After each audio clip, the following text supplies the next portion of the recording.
Images showing 那鉴于当前叙利亚局势， 국제뉴스 한반도 정세를 한눈에 황준호의 월드 리뷰.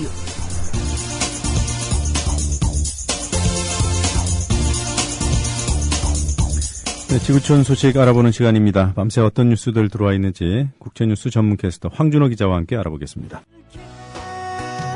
올겨울 사랑하고 계신가요? 사랑하는 사람과 이 노래를 들어보세요. 인디 뮤지션 카브가 노래합니다. 천사의 시, 카브의 러브 발라드, 사랑의 시.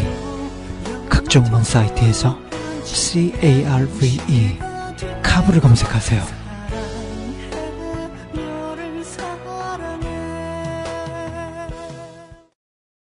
김철기 조합원 신청 광고입니다.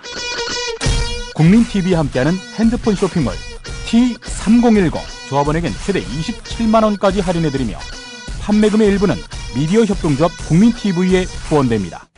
검색창에 T3010을 검색하세요. 국민TV와 함께하는 핸드폰 쇼핑몰 T3010 문의는 070-7663-9386 070-7663-9386 황준호 기자님 안녕하세요. 예, 안녕하십니까. 네, 넬슨 만델라 전 남아공 대통령 타계 소식이 들어와 있는데요. 이것부터 전해주시죠. 남아프리카 공화국 민주화와 흑인 해방의 상징인 넬슨 만델라 전 대통령이 95세를 일기로 타계했습니다. 제이콥 주마 남아공 대통령이 검은 상복 같은 옷을 입고 직접 성명을 발표했는데요. 남아공의 위대한 아들을 잃었다. 평화 속에서 잠들었다고 밝혔습니다. 뉴욕타임스는 피스풀 리버레이터, 그러니까 평화를 추구했던 해방자, 피스풀 레지스탕스, 평화를 추구했던 저항자가 잠들었다고 표현했습니다. 만델라는 감옥에서 얻은 폐 감염증으로 오랫동안 고생해 왔는데요. 9월에 퇴원해서 요하네스버그의 자택에서 집중 치료를 받다가 최근에 다시 입원했는데 고비를 넘기지 못하고 삶을 마감했습니다. 네. 94세를 일기로 타계한 거죠? 예. 네.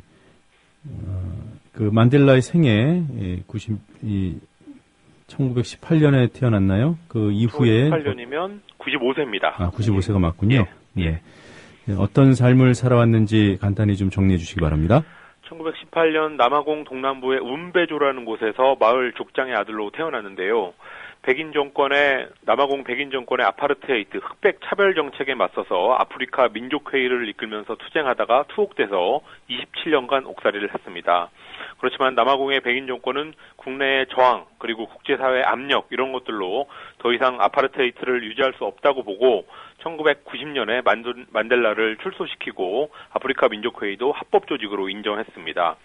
만델라는 인종차별 철폐를 위해서 노력한 공로로 아파르테이트 시대의 마지막 백인 대통령과 함께 1993년에 노벨 평화상을 공동으로 수상했습니다.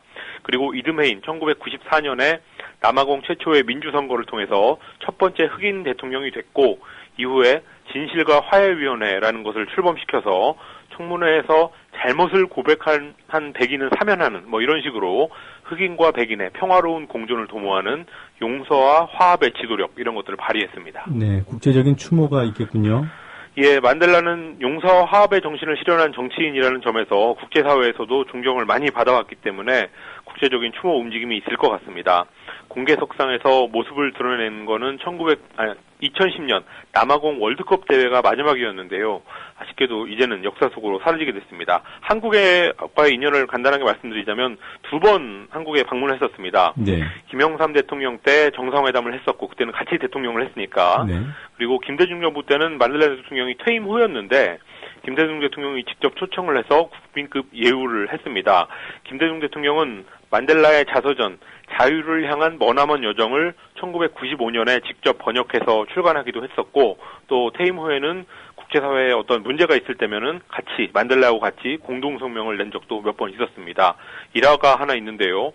1997년 대선 때 만델라가 셋째 딸을 한국에 보내서 자기가 27년간 옥중에서 찾던 손목시계 그거를 당시 김대중 후보한테 선물했던 그런 일화도 있습니다. 네. 자, 일본 특정비밀보호법안 참의원 특위를 통과했습니다.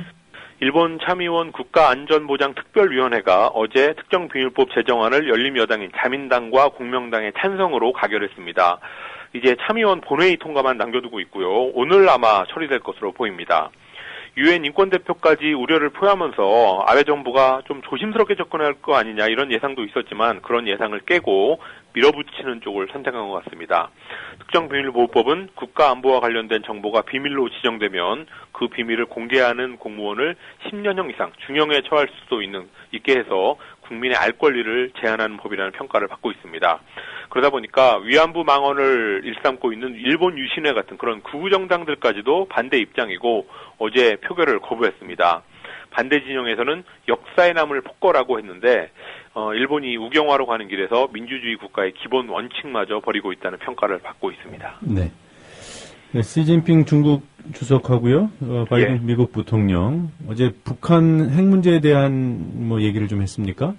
예, 그저께 장시간 회담에 관한 내용이 바이든을 수행하고 있는 미국 고위 당국자에 의해서 조금 늦게 알려졌는데요. 네. 지난달에 타결된 이란 핵협상의 사례가 북한에 시사하는 바에 대해서 길게 얘기했다고 합니다. 이란 모델이라고 불렀는데요. 압박과 대화, 국제사회의 단합, 이 세 가지 요소가 합해져서 이란을 핵협상 테이블로 끌어냈고 그거를 북한에도 적용할 수 있다는 얘기를 나눴다는 겁니다. 또 미국과 중국의 실무진이 육자회담 재개 조건을 만드는 것과 관련해서 최근 몇 달 동안 했던 작업이 있었는데 거기에 대해서도 얘기를 했다고 하니까 논의가 상당히 구체적으로 된 것 같습니다. 네. 이란 모델이다 이런 얘기가 나오던데 이게 어떤 새롭게 등장한 용어인가요? 그런 것 같습니다. 그동안 통상적으로 써왔던 핵폐기 모델이라고 하면은 리비아 모델하고 우크라이나 모델 두 가지가 있었습니다. 핵폐기와 그에 대한 경제적 상응 조치 이거를 어떤 순서로 하느냐 이거에 따라 갈리는데요. 핵폐기를 먼저 하고 나중에 경제적인 인센티브를 주면 리비아 모델이고 그런 선후가 없이 동시 행동을 하는 게 우크라이나 모델이었습니다. 근데 이란 모델은 압박과 대화, 국제사회의 단합을 요소로 한다니까 이 선후를 따지는 것하고는 조금 범주가 다른데요. 어쨌든 리비아, 우크라이나 핵폐기 때하고는 다른 특징이 있으니까 모델이라고 부를 수 있을 것 같습니다.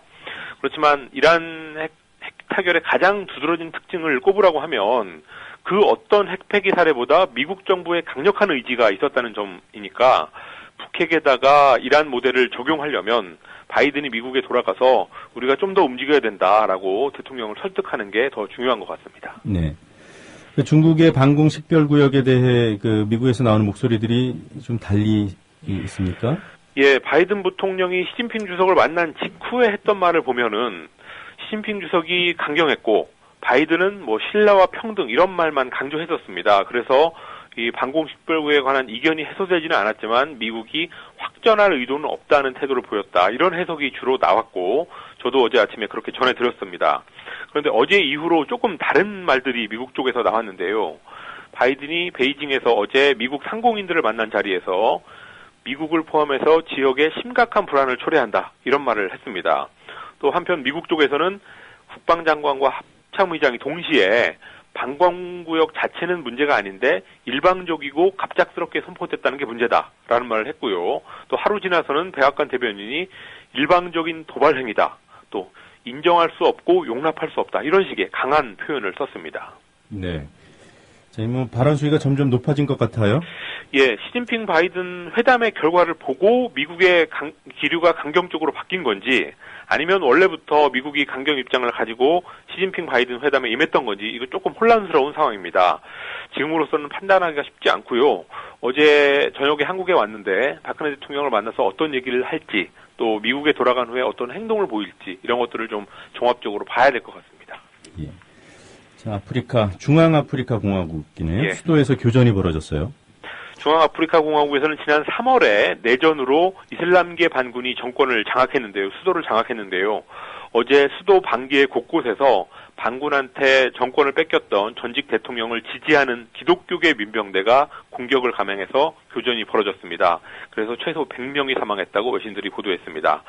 중앙아프리카는 지금 사실상 무정부 상태고 잘못하다가는 정권을 잡은 이슬람계가 다수파인 기독교계를 쓸어버리는 소위 인종청소 사태가 일어날 수 있다는 우려가 큰 나라입니다. 1994년에 있었던 80만 명의 인종청소 사태 이런 것들이 나올 거라는 우려가 있는데요. 그래서 유엔 안전보장이사회가 평화유지군을 파견하는 내용의 결의안을 채택하려고 하는데 거기에 발맞춰서 기독교계 민병대가 행동을 개시한 걸로 보입니다. 과거에 식민 지배를 했던 프랑스가 병력을 파견해 놨는데 국제사회에 긴급한 행동이 필요한 상황인 것 같습니다. 예.